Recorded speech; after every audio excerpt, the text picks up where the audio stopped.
Assalamualaikum warahmatullahi wabarakatuh. Honorable lecturer of the course on the study of economic verses and hadith. Today we will discuss important material about buying and selling in Islam, but permitted and prohibited, based on the study of verses and hadith. In Islam, buying and selling is not just about profit and loss, but also about blessings and responsibility before Allah. Okay, Daryl? Yes. Can you just explain briefly what exactly is the definition of buying and selling according to Islam? Sure.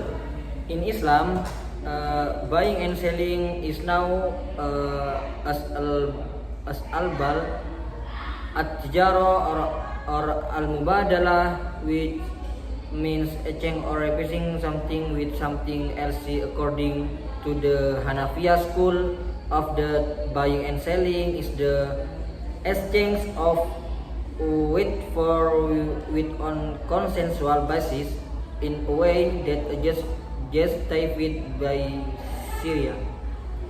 That means there must be willingness, no coercion, where Julfi Islam also has principles in buying and selling, right? Can you mention? Sure, Islam regulates the principle of buying and selling very clearly. First, there is the principle of la tuzlamun wa la tuzlimun, which means not overselling and not being oppressed. Secondly, the principle of anta radimikum, which is mutual consent. This is mentioned in Quran Surat An-Nisa verse 29. Yes, Okay. Quran Surat An-Nisa verse 29 is a very strong message.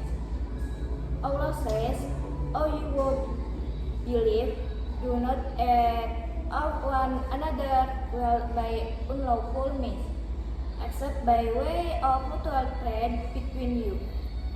This verse clarifies that the condition for a valid sale and purchase in mutual consent without deception or correction. That's right, Rizka. And that's why honesty is the main principle in muamalah. So, how does the Quran explain what is permissible buying and selling?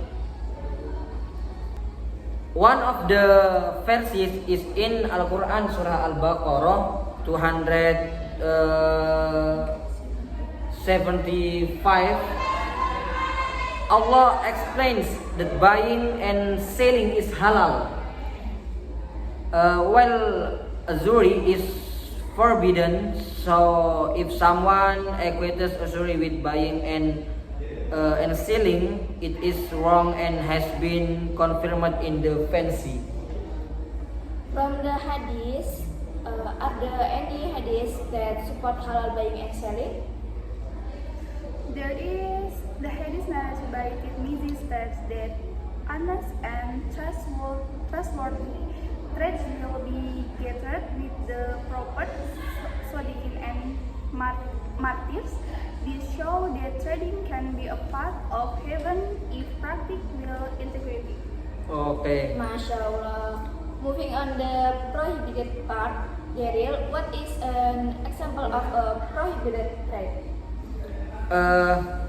Example are selling haram goods such as alcohol, selling goods that one does not own, or trading to the point of neglecting prayer. Al-Quran Surah Al-Munafiqun versi 9 states, "Do not let your well and children distract you from remembering Allah Subhanahu wa Ta'ala."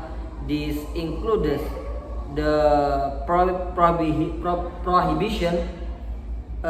one busy traders who neglect their religious obligation. Okay, Julfi, how is the hadith explained? The Prophet ﷺ said that Allah cures Haman, thus who squeeze, sell, buy, and even thus who carry and pour it. This hadith emphasizes that anyone involved In the process of buying and selling haram goods also bears the sin.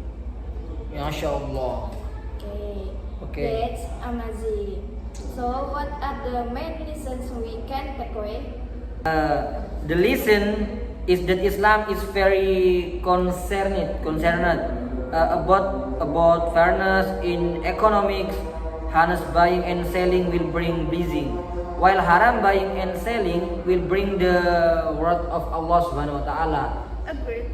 And we also learn that muamalah is part of worship, not just an economic transaction. Okay. Okay. Thank you, Daryl and Zulfi, for your explanation.